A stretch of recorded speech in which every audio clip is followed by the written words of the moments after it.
యేసు ఈ మాటలన్నీ చెప్పి చాలించిన తర్వాత, అంటే యేసుక్రీస్తు వారు చాలా విషయాలు ఆ, మాట్లాడాడు, చాలా కార్యక్రమాలని జరిగించాడు. ఇవన్నీ చెప్పి చాలించిన తర్వాత జరిగినది ఏమనగా, బహుశా ఇవన్నీ ఎక్కడ జరిగినాయి? ఈ కార్యక్రమాలన్నీ యోదయ ప్రాంతంలో జరిగినాయి, యెరూషలేం ప్రాంతంలో జరిగినాయి. తరువాత జరిగినది ఏమనగా, ఆయన తన శిష్యులను చూచి 2 దినములైన పిమ్మట పస్కా పండుగ వచ్చుననియు, అప్పుడు మనిషి కుమారుడు సిలువ వేయబట్టుకై అప్పగింపబడిననియు మీకు తెలియనని చెప్పాను. యేసుక్రీస్తు వారు 2 దినములైన తర్వాత పస్కా పండుగ వస్తుంది. అప్పుడు మనిషి కుమారుడు సిలువ వేయబట్టుకై అప్పగింపబడతాడు అన్న విషయాన్ని శిష్యులతో తెలియజేశాడు. చాలా సందర్భాల్లో యేసుక్రీస్తు వారు తన మరణాన్ని గురించి మాట్లాడాడు. యేసుక్రీస్తు వారు మరణాన్ని, ఇలా చనిపోబోతున్నాను, ఇలా అప్పగించబడుతున్నాను అన్న విషయాన్ని, ఇది సుమారు మేబీ 5వసారి కానీ 6వసారి కానీ అయ్యి ఉండొచ్చు. అన్ని సందర్భాల్లో యేసుక్రీస్తు వారు తన మరణాన్ని గురించి మాట్లాడుతూనే వస్తున్నాడు శిష్యుల గురించి. అలాగే 2 దినములైన తర్వాత పస్కా పండుగ వస్తుంది. అప్పుడు మనిషి కుమారుడు సిలువ వేయబట్టుకై అప్పగించబడతాడు. అంటే యేసుక్రీస్తు వారు ఎప్పుడు అప్పగించబడతాడు అన్న విషయం కూడా యేసు వారు తెలియజేస్తున్నాడు. అంటే ఆయనకి రెడీ అయిపోతున్నాడు, ప్రిపేర్ అయిపోతున్నాడు. దేనికి? చనిపోవడానికి ప్రిపేర్ అవుతున్నాడు. అంటే యేసుక్రీస్తు వారు చనిపోయే ఆ మరణం జనరల్దా, సామాన్యమైందా, అసామాన్యమైందా? యేసు వారి మరణం ఎలాంటిది? సామాన్యమైన మరణం కదా. ఎలాంటి మరణం? అసామాన్యమైనది, చాలా భయంకరమైన మరణం. అసలు ఊహకందనటువంటి హింసలతో కూడినటువంటి మరణం. యేసు వారికి తెలుసా ఆ విషయం? తెలుసా తెలీదా? చాలా బాగా తెలుసు యేసు వారు. తెలిసే వచ్చాడా, తెలియకుండా వచ్చాడా? తెలిసే వచ్చాడు. అప్పుడు శిష్యులకి తెలియజేస్తున్నాడు, నాకు 2 రోజుల్లో పస్కా పండుగ వస్తుంది, వస్తారు, పట్టుకునే వాళ్ళు వస్తారు, నన్ను పట్టుకుంటారు, మనిషి కుమారుడు వాళ్ళకి అప్పగింపబడబోతున్నాడు అని చెప్పాడు. అంటే యేసుక్రీస్తు వారు వాళ్ళని మానసికంగా సిద్ధం చేస్తున్నాడు. తను సిద్ధపడ్డాడు, వాళ్ళని కూడా సిద్ధం చేస్తున్నాడు. వాళ్ళని ఎలా సిద్ధం చేస్తున్నాడు? ఇప్పుడుకి సుమారు 5వసారో 6వసారో మరణం గురించి మాట్లాడాడంటే, యేసుక్రీస్తు వారితో ఉన్న బాండింగ్లో, యేసుక్రీస్తు వారితో వాళ్ళు కలిసి జీవించిన జీవితంలో ఒక్కసారిగా వాళ్ళు సపరేట్ అయినప్పుడు శిష్యుల పరిస్థితి ఏంటి? యేసు వారిని ఎంత ప్రేమిస్తున్నారు? వాళ్ళు ఎంతో ప్రేమిస్తున్నారు. ప్రాణానికి ప్రాణంగా యేసు వారిని ప్రేమిస్తున్నారు. యేసు వారిని వెంబడించి యేసు వారితో కలిసి జీవించారు. కొద్ది సంవత్సరాలైనా సరే యేసుక్రీస్తు వారితో వాళ్ళ బాండింగ్ ఎలా ఉంది? చాలా స్ట్రాంగ్గా ఉంది. భరించలేనంత, తట్టుకోలేనంత బాండింగ్ ఏర్పడింది. ఇప్పుడు యేసుక్రీస్తు వారు ఒక్కసారిగా వారి నుంచి దూరం అయిపోయారు అనుకోండి, వాళ్ళ పరిస్థితి ఏంటి? భయంకరంగా ఉంటుంది. అందుకే యేసుక్రీస్తు వారు ఏం చేస్తున్నాడంటే, ముందుగానే వాళ్ళని ఏం చేస్తున్నాడు? ప్రిపేర్ చేస్తున్నాడు, సిద్ధం చేస్తున్నాడు. మనిషి కుమారుడు చనిపోతాడు, మనిషి కుమారుడు మనుషులకు అప్పగింపబడతాడు, మనిషి కుమారుడు ఇలాంటి శ్రమలకు వెళ్ళబోతున్నాడు, ఇలాంటి పరిస్థితుల్లో ఉండబోతున్నాడు అన్న విషయాన్ని 1, 2, 3, 4, 5 సార్లు 6 సార్లుగా యేసుక్రీస్తు వారు వాళ్ళ మానసికంగా, యేసు వారు చనిపోయే రోజు వస్తుందా, యేసు వారు చనిపోతాడా అని మానసికంగా వాళ్ళు ప్రిపేర్ అయ్యే విధంగా వాళ్ళని సెటిల్ చేస్తున్నాడు యేసు వారు. 3వ వచనంలో, ఆ సమయమున ప్రధాన యాజకులను ప్రజల పెద్దలను కయపా అను ప్రధాన యాజకుని మందిరంలోనికి కూడి వచ్చి యేసును మాయోపాయం చేత పట్టుకొని చంపవలనని ఏకమై ఆలోచన చేసిరి. మనకి ఇక్కడ ఏమైనా అర్థమైందా? దేని గురించి ఇక్కడ మాట్లాడుతున్నాడు?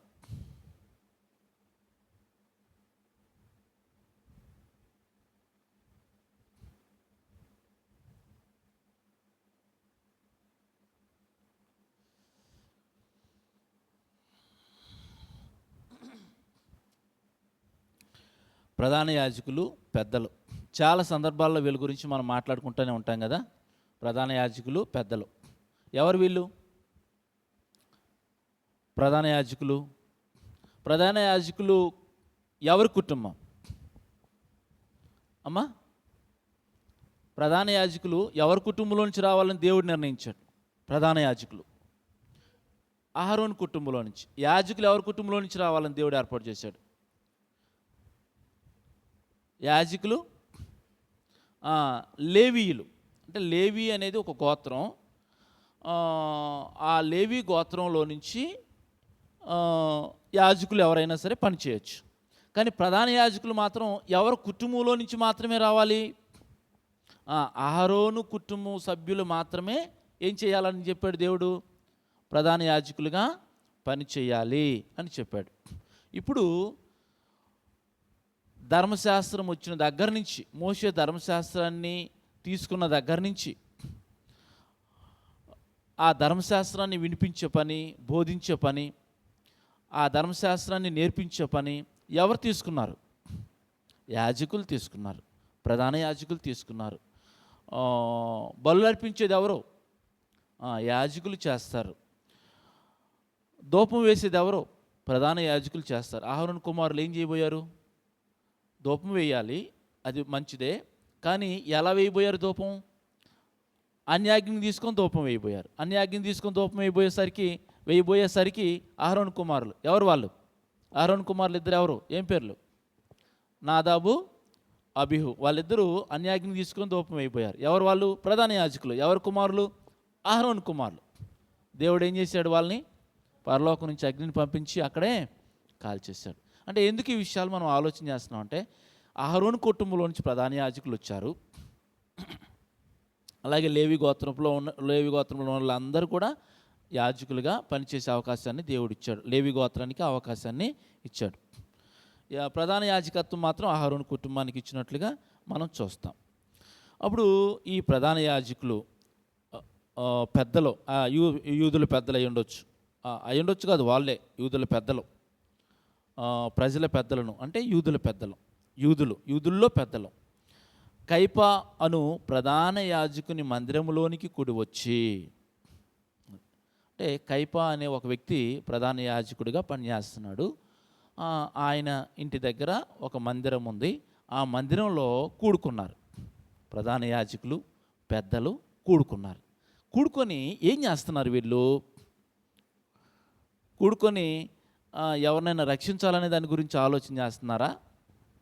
లేకపోతే ఏదైనా ఒక మంచి పని చేద్దాం అనే దాని గురించి ఆలోచన చేస్తున్నారా? ఏదైనా మన దగ్గర ఉన్న దాంట్లో ఎవరికైనా బేదలకు సహాయం చేద్దాం అనే దాని గురించి ఆలోచన చేస్తున్నారా? కాదండి. యేసుక్రీస్తు ప్రభువారిని ఎలా చంపాలా అని ఆలోచన చేస్తున్నారు. ఎలా దొరుకుతాడా, ఈయన ఎలా పట్టుకోవాలా, ఎలా చంపేయాలా అని ఆలోచన చేస్తున్నారు. యేసును మాయోపాయము చేత పట్టుకొని చంపవలనని ఏకమై ఆలోచన చేసిరి. ఇప్పుడు మాయోపాయం చేత పట్టుకొని చంపాల్సిన అవసరం ఏంటి యేసు ప్రభువారిని? మాయోపాయము అని అంటే కుట్ర పన్ని, లేకపోతే దొంగ దెబ్బ తీయటం అనమాట. కుయుక్తిగా పనిచేసి, కుయుక్తిగా ప్లాన్ వేసి పట్టుకోవటం అనమాట మాయోపాయము అని అంటే. దొంగ దెబ్బ తీయటం.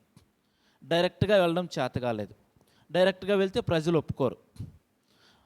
పోనీ ఏదైనా ఈయన మీద ఏదైనా నేరం మోపి, ఇప్పుడు ధర్మశాస్త్ర ప్రకారంగా ఎవరినైనా మరణశిక్ష విధించాలి అని అంటే ఏం చేయాలి? ధర్మశాస్త్ర ప్రకారం ఇద్దరు ముగ్గురు సాక్షులు ద్వారాగా ఒక వ్యక్తి మీద నేరము ఏం చేయబడాలి? రుజువు చేయబడాలి. అంతే కదా? ధర్మశాస్త్ర ప్రకారం ఒక వ్యక్తి మీద నేరం రుజువు చేయబడితే, ఇద్దరు ముగ్గురు సాక్షులు ఉంటే ఆ వ్యక్తిని ఏం చేయొచ్చు? మరణశిక్ష విధించి వేయచ్చు.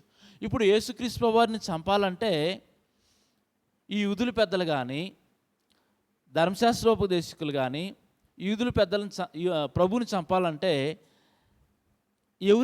ఏదైనా ఒక నేరం కానీ ఆయన మీద రుజువు చేయబడితే, ఆయన తప్పు చేసినట్లుగా రుజువు చేయబడితే ప్రభువుకు మరణశిక్ష విధించవచ్చు. దేని ప్రకారం విధించవచ్చు? ధర్మశాస్త్ర ప్రకారం మరణశిక్ష విధించబడవచ్చు.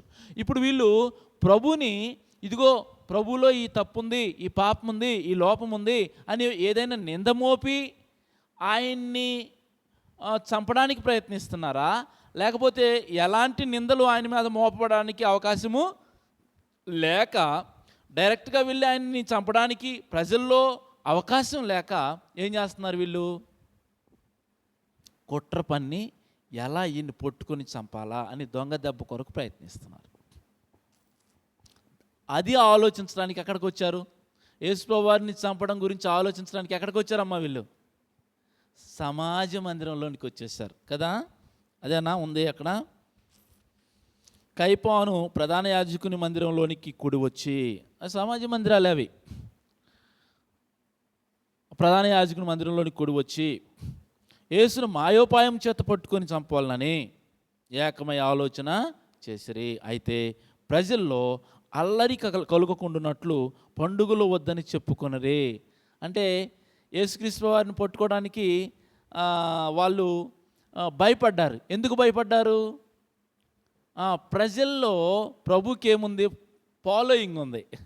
ఇప్పుడు ప్రస్తుత ఓడైతే ఫాలోయింగ్, ఫుల్ ఫాలోయింగ్ ఉంది యేసు ప్రభు వారికి. అందుకని ఏం చేయలేకపోయారు వాళ్ళు? ప్రభుని ప్రజల్లో పట్టుకొని చంపడానికి ప్రయత్నము చేయలేకపోయారు, ధైర్యం చేయలేకపోయారు. అప్పుడు ఎలా పట్టుకోవాలి ఈయన్ని, ఎలా ఈయన్ని పట్టుకోవాలని వాళ్ళు ఆలోచన చేశారు.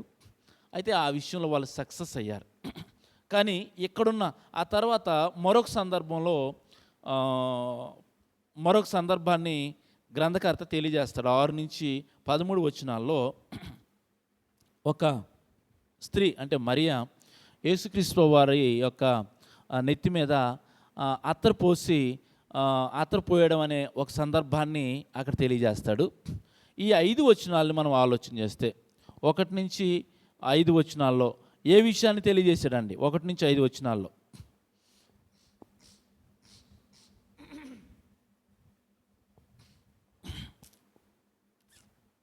ప్రధాన యాజకులు పెద్దలు యేసు ప్రభువారిని చంపడానికి ఆలోచన చేశారు. ఆయన ఎలా చంపాలని ఆలోచన చేశారు. ఆ విషయాన్ని యోహాను గారు 1-5 వచనాలు 26వ అధ్యాయము 1-5 మత్తయి 1-5 వచనాల్లో ఆ విషయాన్ని తెలియజేశాడు. ఇందులో మనం నేర్చుకునే నీతి ఏమైనా ఉందా? ఏమైనా నీతి ఉందమ్మా ఇందులో మనం నేర్చుకునేది?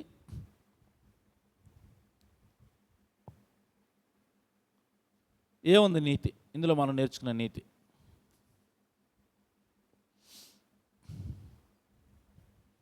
ఇప్పుడు మరణం ఎంత కష్టమో యేసుప్రభు వారికి తెలుసా తెలీదా?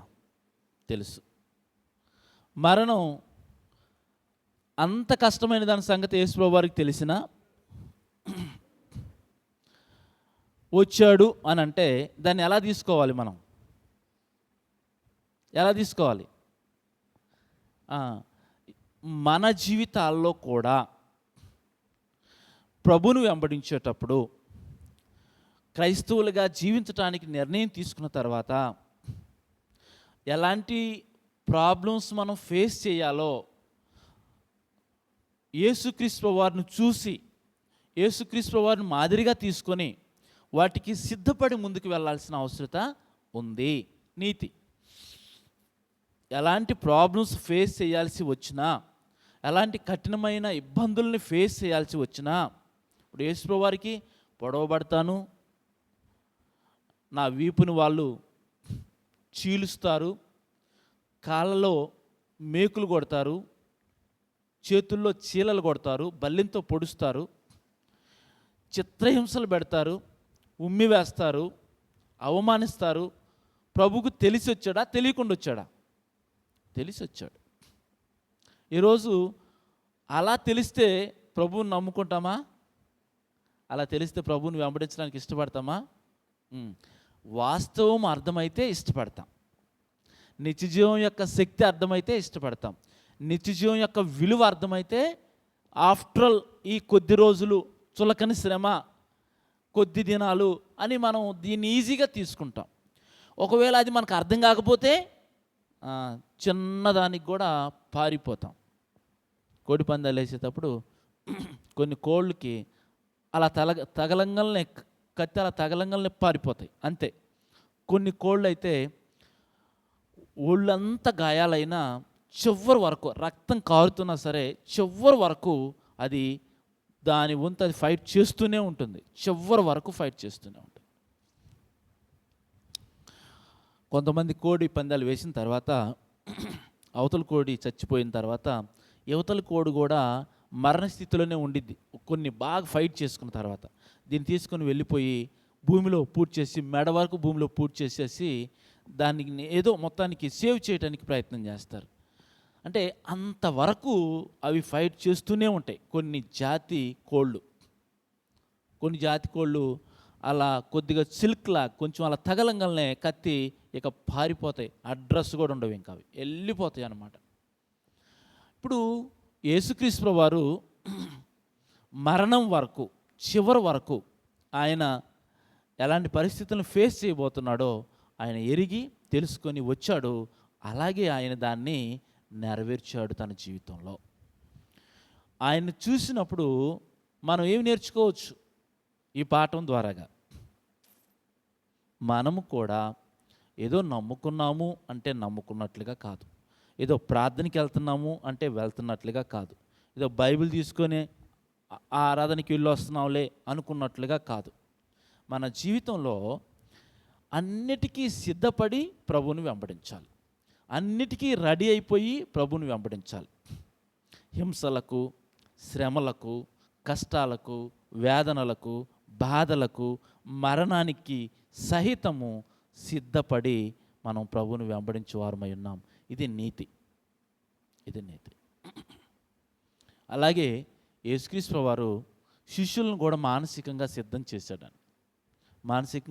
చేశాడు. ఒకవేళ నేను దూరం అయిపోతే వీళ్ళు చెదిరిపోయి భయపడిపోయి గల్లంతైపోకుండా ఉండడానికి. అయినా సరే ఏమయ్యారండి? యేసు ప్రభు వారి ప్రభుని సిలువలో చూసి శిష్యుల పరిస్థితి ఏంటి, ఎలా ఉంది? భయపడిపోయారు, వెళ్ళిపోయారు, చెదిరిపోయారు. ఎవరున్నారు? యేసు ప్రభు సిలువ వేసినప్పుడు యేసు ప్రభు దగ్గర ఎవరున్నారు? ఆయన తల్లి అయిన మరియా, యోహోను ఉన్నాడు. అప్పుడు యోహోనుతో అన్నాడు, అమ్మాయి ఇడిగో నీ కుమారుడు, నీ బాధ్యతలు తీసుకుంటాడు. పేతురు ఏమన్నాడు? ఆయన ఎవరో నాకు తెలీదు. ఎన్నిసార్లు అన్నాడట? 3 సార్లు. పేతురు అంటే ఎలాంటి వాడు? ఎంత బలమైన వాడు? ప్రభుతో కలిసి ఎంత ప్రభుని ఎరిగినవాడు? ప్రభుతో యోహోను పత్రికలో అంటాడు, యోహోను జీవమును గూర్చి మేము ఏది వింటుమో, ఏది నిజానించి కనుగొంటుమో, తెలుసుకుంటుమో దానిని మేము మీకు తెలియజేస్తున్నాం. అంటే యేసుక్రీస్తు వారిని నిదానంగా కనుగొన్నటువంటి బలమైన వ్యక్తుల్లో ఒక వ్యక్తి ఎవరు? పేతురు. ఆ పేతురే ఏమంటున్నాడు? ఆయన ఎవరో నాకు అంటే అంత భయంకరమైనటువంటి శ్రమ యేసు వారు అనుభవించాడు, ఫేస్ చేశాడు. అయితే అలాంటి పరిస్థితులు రాకుండా వాళ్ళని మానసికంగా సిద్ధం చేశాడు. అయినా కొంతమంది వెళ్ళిపోయారు. కాకపోతే యేసు వారు వాళ్ళకి ఇచ్చినటువంటి ప్రిపరేషన్ అనేది యేసుక్రీస్తు వారు వెళ్ళిపోయిన తర్వాత మరలా తిరిగి లేచి ఆయన పునరుద్ధరణైన తర్వాత, పునరుద్ధరణై ఆరోహణమై వెళ్ళిపోయిన తర్వాత పవర్ఫుల్గా పనిచేసింది. యేసు వారు లేచాడు, కనపడ్డాడు, 40 దినాలు కనపడ్డాడు. ఆ తర్వాత ఏమయ్యాడు? ఆయన పరలోకానికి ఆరోహణమై వెళ్ళిపోయాడు. ఆ తర్వాత వాళ్ళ జీవితం ఎంత శక్తివంతంగా పనిచేసింది అని అంటే, వాళ్ళలో ఎవరు కూడా సామాన్యంగా మరణించిన వాళ్ళు లేరు. సామాన్యమైన మరణం ఎవ్వరు పొందల. అపోస్తులు అందరూ కూడా చంపబడ్డారు. అంత శక్తివంతంగా వాళ్ళ విశ్వాసాన్ని కొనసాగించారు. అంటే మనకి అది ఎంతో ప్రోత్సాహాన్ని ఇస్తుంది, బలాన్ని ఇస్తుంది, శక్తినిస్తుంది. మన ముందున్న ఆదిమ సంఘం అపోస్తులు అంత శక్తివంతంగా బ్రతికారు, జీవించారు, ప్రాణాలు ఇచ్చారు, రక్తధారలు వాళ్ళు కార్చారు, వాళ్ళు ఖడ్గముతో చంపబడ్డారు. చాలా హింసాత్మకమైనటువంటి పరిస్థితులను ఫేస్ చేసిన వాళ్ళు విశ్వాసాన్ని కోల్పోలేదు, ప్రభుని విడిచిపెట్టలేదు. అలాగే మరొక కోణంలో మనం చూస్తే ప్రధాన యాజకులు, పెద్దలు ఏం చేశారండి యేసుప్రభు వారిని చంపడానికి? ధర్మశాస్త్ర ప్రకారం ఆయన మీద నింద మోపడానికి వాళ్ళకి అవకాశం దొరికిందా? ఏ లోపం ప్రభువులో కనిపించలేదు. యేసుప్రభువారిలో లోపం ఉంటే వాళ్ళు దొంగతనంగా ప్రభువుని పట్టుకోవాల్సిన అవసరం ఉందా? లేదు. యేసుప్రభువారిలో ఏ లోపము కనిపించలేదు, అసలు అవకాశమే దొరకలేదు. తీతుపత్రికలో అనుకుంటాను, పరపక్షమందుండు వాడు నిన్ను గూర్చి చెడు మాట ఏదియు చెప్పనేరక సిగ్గుపడునట్లు నిన్ను నీవే సత్కార్యముల విషయమై జాగ్రత్త పడు అన్నాడు. ఎలాగ సిద్ధపడాలట ఒక వ్యక్తి? పరపక్షమందుండు వాడు నిన్ను గూర్చి చెడు మాట ఏదియు చెప్పనేరక సిగ్గుపడాలి. అది ఇక్కడ యేసుక్రీస్తు ప్రభువు అది నెరవేర్చాడా? నెరవేర్చలేదమ్మా? నెరవేర్చాడు. ఏమి నెరవేర్చాడు? పరపక్షమందుండి వాడు ఎవడు కూడా యేసుక్రీస్తు వారి గురించి ఇదిగో ఆయన ఇలాంటి వాడు, ఆయన అలాంటి వాడు అని చెప్పి ఆయన మీద ఆ నింద మోపే అవకాశం ఆయన ఎవ్వరికీ ఇవ్వలేదు. సిగ్గుపడేటట్లుగా ఆయన అవతల వాళ్ళు ఒకవేళ ఆలోచన చేస్తే వాళ్ళే సిగ్గుపడేటట్లుగా చేశారు. యోహాను సువార్తలో వాళ్ళు హాని చేసింది కాకుండా ఎవరి ఇంట్లో అయితే ప్రభు ఉన్నాడో, ఎవరినైతే బ్రతికించాడో, లాజరును బ్రతికించాడు కదా, ఆ లాజరును బ్రతికించడం వలన ప్రభుకి ఎక్కువ మంది ఫాలోయింగ్ అయ్యారు, ఎక్కువ మంది ప్రభుని విశ్వసించారు. అందుకని లాజరును కూడా చంపాలని ఆలోచన చేశాడు. దేవుని చిత్తమైతే వచ్చే వారం మనం ఆ విషయాన్ని చదువుతాం. లాజరును కూడా చంపాలని ఆలోచన చేశారు. లాజరును కూడా బ్రతికించాడు కాబట్టి ఆయన చంపేస్తే ఈయన ఫాలోయింగ్ తగ్గిపోయిద్ది ప్రజల్లో. కాబట్టి ఇక్కడ మనం నేర్చుకునే నీతి ఏంటి? వీళ్ళ విషయంలో ఎలాంటి నీతి మనం నేర్చుకోవచ్చు అంటే, కుట్రలు ఎవరి విషయంలో కూడా ఏం చేయకూడదు? కుట్రలు చేయకూడదు, దొంగ దెబ్బ తీయకూడదు, మోసం చేయకూడదు. అలాగే నీతిమంతుల విషయంలో, నిర్దోషుల విషయంలో అన్యాయంగా బాధ పెట్టడానికి ప్రయత్నం చేయకూడదు, అన్యాయంగా చంపడానికి ప్రయత్నం చేయకూడదు, అన్యాయంగా ఏ విధమైనటువంటి చెడ్డ నిర్ణయాలు తీసుకోకూడదు. వీళ్ళు ఏం చేశారు? పెద్దలు, ప్రధాన యాజకులు సమాజ మందిరంలోనికి వచ్చేసి యేసుప్రభు వారిని ఎలా చంపాలని ఆలోచన చేశారు, కుట్ర చేశారు. ఈ విధంగా ఈ పేరలో మనం ఆలోచిస్తే 1 నుంచి 5 వచనాల్లో ప్రధాన యాజకులు, పెద్దలు ఏ విధంగా ప్రభువుని చంపాలని ఆలోచన చేశారో ఈ విషయం మనం చూస్తాం. దేవుని మాటలు శ్రద్ధగా విన్న మీ అందరికీ క్రీస్తు నామములో వందనాలు తెలియజేస్తాం.